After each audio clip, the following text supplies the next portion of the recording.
conéctate con el debate de la reforma eléctrica. Resumen. Foro 25. Decisiones del Poder Judicial en materia energética. Estamos en el Foro 25, en el que abordaremos las decisiones del Poder Judicial en materia energética. En cuanto el Ejecutivo Federal presentó su iniciativa de reforma a nuestra Carta Magna en materia energética el 30 de septiembre de 2021, surgieron múltiples voces a favor y en contra de la misma. El propio presidente de México ha comentado que no infringe ningún derecho constitucional y que todo mundo tiene derecho a acudir al amparo y a la protección de la justicia en caso de inconformidad. Por su parte, las empresas que han invertido en el sector energético de nuestro país o que se encuentran vinculadas a él consideran que la política de rescate y fortalecimiento a instituciones como la Comisión Federal de Electricidad y Petróleos Mexicanos contraviene los principios de competencia económica. Por lo anterior, la iniciativa privada en general, además de algunas organizaciones ambientalistas, han promovido más de 260 juicios de amparo, así como otras demandas por las afectaciones que vislumbran en materia de energías limpias y en sectores como el eléctrico, el de hidrocarburos y, por supuesto, el económico. Algunos consultores jurídicos consideran que, de llevarse a cabo la cancelación masiva de contratos de compraventa de electricidad y permisos de generación eléctrica otorgados, es muy probable que las empresas acudan a procesos de resolución de controversias internacionales para el reclamo de indemnizaciones al gobierno por la pérdida de valor de su inversión. Esto solo por citar un ejemplo. Si bien el papel del Poder Legislativo es fundamental para aprobar o rechazar la reforma energética, la labor de los juzgados de distrito, tribunales colegiados de circuito y en general de la Suprema Corte de Justicia de la Nación serán esenciales para la toma de decisiones. El escenario jurídico en materia energética es motivo de este nuevo foro. Quédese con nosotros a presenciar el debate. Hemos discutido todos los términos técnicos, todo lo que ha habido, si conviene energías fósiles, que si conviene el 56, el 44, 54, 46, respecto a la inversión privada y lo que el papel de la Comisión Federal de Electricidad, todo eso. Ahora estamos en los aspectos legales y es por eso que hoy es, como puede imaginar, muy importante, porque ahí puede detenerse o puede seguir la reforma eléctrica. Las resoluciones del Poder Judicial que actualmente estamos viendo en el sector eléctrico pudieran ser incluso excesivas y pudieran estar faltando al artículo primero constitucional, que debe de ser considerar el derecho que más le beneficie a la persona. En este caso, no debe de estarse resolviendo de conformidad con, equiparándolo pues a un tema de telecomunicaciones. Entiendo el punto de vista, sin embargo, yo creo que no está considerado hoy como un derecho humano como tal la seguridad energética y ahí pudiese cambiar mucho de la esfera del tema, sin embargo tampoco la reforma propuesta está en ese sentido. Y básicamente la Corte se ha mantenido al tema. El último acuerdo del cual no hubo suspensiones fue el acuerdo de Procener, y ahí Greenpeace tuvo una suspensión provisional, pero finalmente quedó sin efectos en la suspensión definitiva, se negó y sigue pendiente la resolución del juicio de amparo. Se observa que la Suprema Corte en este criterio ha asumido concepciones que en las últimas décadas fueron tomadas como cuestiones que inevitablemente deben de ser y que simple y sencillamente no hay otra alternativa. Por ejemplo, que la reforma constitucional tuvo como objetivo formar un mercado abierto y competitivo y que estos conceptos no pueden estar limitados por rubros fundamentales como la eficiencia, calidad, confiabilidad, continuidad, seguridad y sustentabilidad. Es decir, bajo esta concepción, el derecho a las empresas a participar en el mercado eléctrico está por encima de las condiciones que garantizan que las personas reciban de forma continua y permanente el servicio de la energía eléctrica y que con eso las personas o consumidores de nuestro país puedan acceder a diversos derechos como salud o educación. Parece que hay una tendencia desde 2019 en todo este repaso en donde empezamos con ciertos acuerdos de CENER, CENACE y CRE por ser más contrarios al texto de la ley. Entonces, como eran ilegales, posteriormente modificamos la ley y como la ley parece que también se está cayendo sus modificaciones por ser inconstitucional, pues ahora la decisión es, pues cambiamos la Constitución. Entonces, el mensaje se me hace bastante negativo porque entonces lo que estamos haciendo es mandar un mensaje a todo el medio de que las inversiones dependen de que se deje de declarar inconstitucional la norma modificando el texto constitucional, no a partir de que estemos convencidos de que tenga un problema el sistema, sino a partir de que no quiero que se me declare inconstitucional, entonces cambio la Constitución y se acabó el problema. Quería agregar eso y hacer una aclaración. En esa parte de la controversia constitucional, el acceso no discriminatorio no existe. La ley establece que debe ser acceso no indebidamente discriminatorio. Entonces, aquí no estamos hablando de que todos van a entrar porque van a colapsar el sistema. Lo mismo que pasó con el acuerdo de SENASA.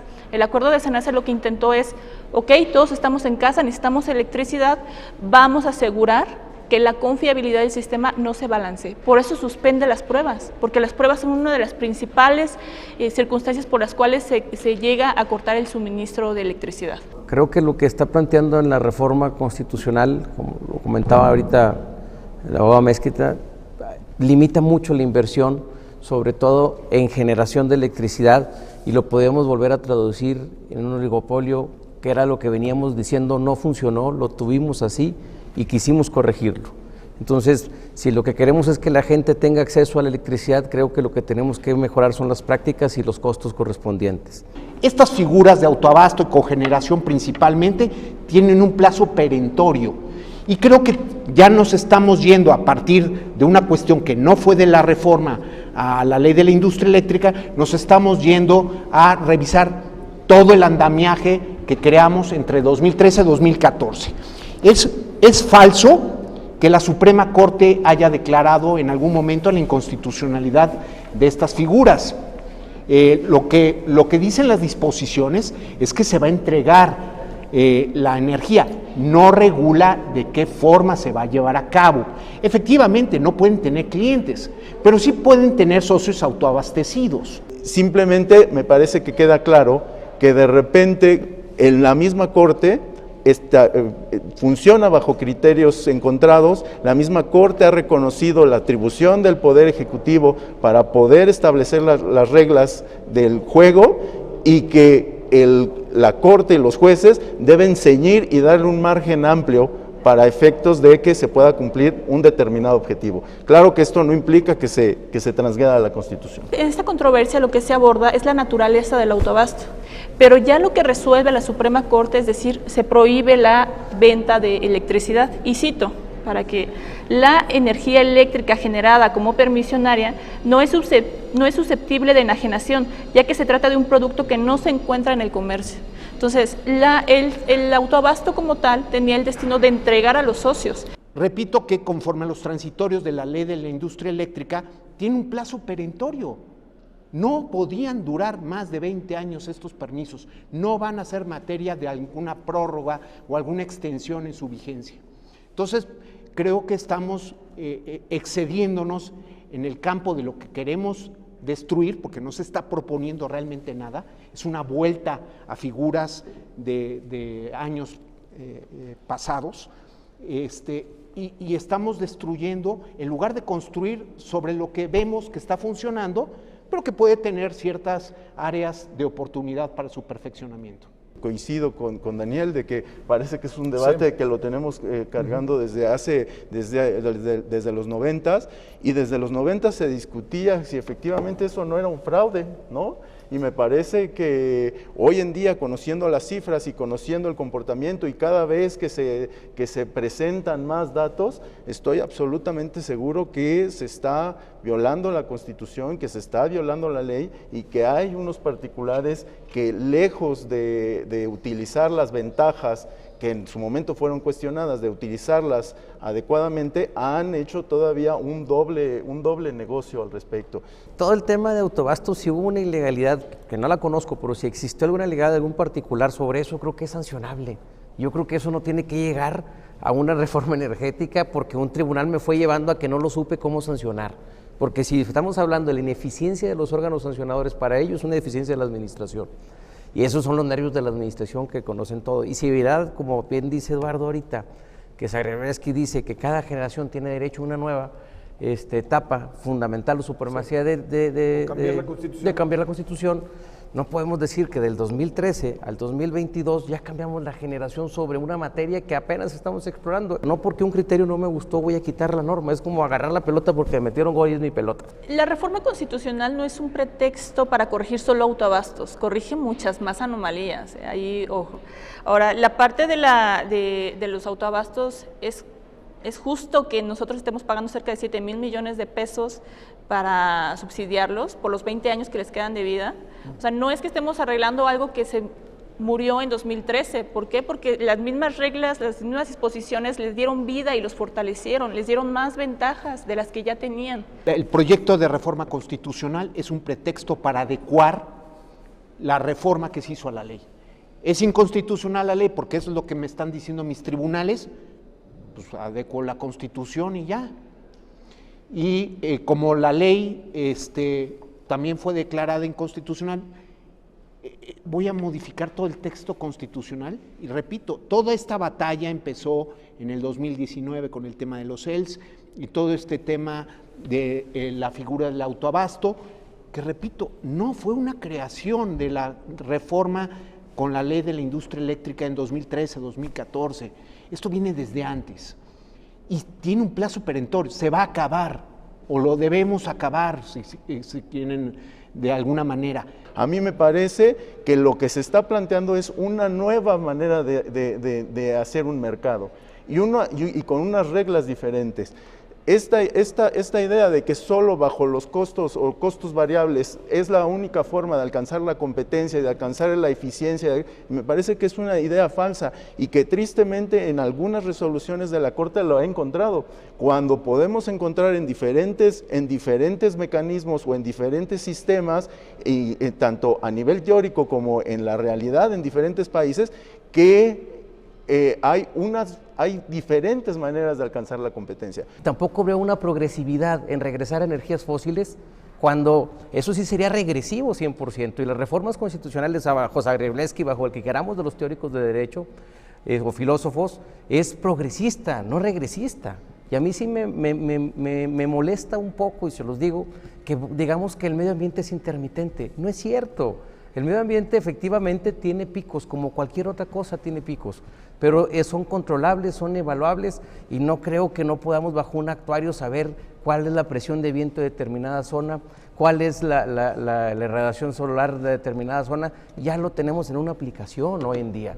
Entonces yo creo que ese pretexto no deja de ser más que un pretexto, por no decir una mentira en la que estamos engañando a la gente. Sí considero que hay temas que debemos de mejorar de la reforma 2013, claro que sí, pero son mejorables progresistamente, no regresistamente, afán de que se hace lo que yo digo. Aquí lo que hay que ver es esta parte, este desconocimiento de las cuestiones técnicas, incluso en el Poder Judicial, es lo que hacen que estén resolviendo así. Ahora, la ley todavía no es declarada inconstitucional.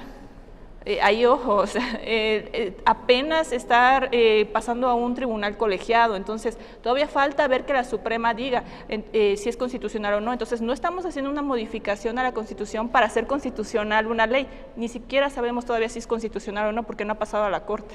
¿Podrían ahondar en resoluciones del Poder Judicial ante posibles afectaciones a los derechos fundamentales como los ambientales y de competencia económica? ¿Alguien quisiera opinar sobre eso? Ver amparos que esté promoviendo Greenpeace en nuestro país, yo creo que habla de un tema muy interesante, que estamos tratando de romper lo que internacionalmente se ha visto como un logro. Lo que pasó con las rondas lo puedo comprender probablemente, lo que no puedo comprender es que hayamos tumbado esos contratos y que no tengamos ninguna otra contratación al respecto. O sea, puedo comprender que hubo manejos, no, lo que ustedes quieran. Eso es un tema político que desgraciadamente la política va más allá de lo jurídico. Lo que no podemos estar haciendo ahorita es quedarnos con los brazos cruzados y no tener al menos el impulso a ese tipo de contratación de energía, ¿no? Que es una energía limpia. Las empresas y otros actores han presentado al menos 175 amparos en contra de 4 decisiones que involucran a la Secretaría de Energía, la Comisión Reguladora de Energía, el Centro Nacional de Control de Energía y la Comisión Federal de Electricidad, según un recuento realizado por el CCE, por el Consejo Coordinador Empresarial. De ellos, 150 siguen en proceso. De aprobarse esta reforma eléctrica, ¿qué pasaría con estos amparos? ¿Sabemos qué pasaría o no? Si pasa la reforma constitucional, pues evidentemente no hay manera de que pueda declararse inconstitucional la Constitución, ¿no? Sí, Entonces, prácticamente, digamos que terminaría... Con la reforma terminaría eso. Terminaría eso. Sí hay múltiples declaraciones de inconstitucionalidad de todos los temas que hemos repasado, si acaso no definitivos todavía, muchos revisables todavía, ¿no? Sí. Punto número 2, hay temas que ya fueron declarados inconstitucionales por decisión judicial, como la orden del despacho, ¿no? A propósito de la política de confiabilidad de CENER, se revisó que la propuesta de orden del despacho por mérito económico, en donde se relega las energías limpias, renovables, hasta el final de la cadena para su despacho, eso ya fue declarado inconstitucional. La iniciativa privada ha argumentado que esta reforma eléctrica aduce actos discriminatorios y contrarios al principio de competencia y libre concurrencia. ¿Qué pasaría en órganos judiciales? ¿Es viable esta vía? El principio de libre concurrencia y competencia son ejes para que con base en eso puedan deliberar los jueces en pro de derechos humanos, ¿no? Yo creo que no tienen el conocimiento suficiente, y tan es así que los mismos jueces han hablado de competencia económica en los autoabastos. O sea, en los autoabastos no hay competencia, crean competencia desleal al mercado actual. Si el tema es, tengo la razón porque parte de un principio mal, creo que no tenemos una instancia, tenemos dos instancias. O sea, creo que aparte de exponer, puede irse al recurso el día de mañana contra la sentencia que emite el juez. O sea, no veo cuál es el tema si vamos a hablar en lo plano de derechos que ahorita tenemos. Entonces yo creo que efectivamente todos buscan, al menos la iniciativa privada, yo creo que sí busca un lucro, ¿eh? Yo creo que no viene a ser beneficio social la iniciativa privada.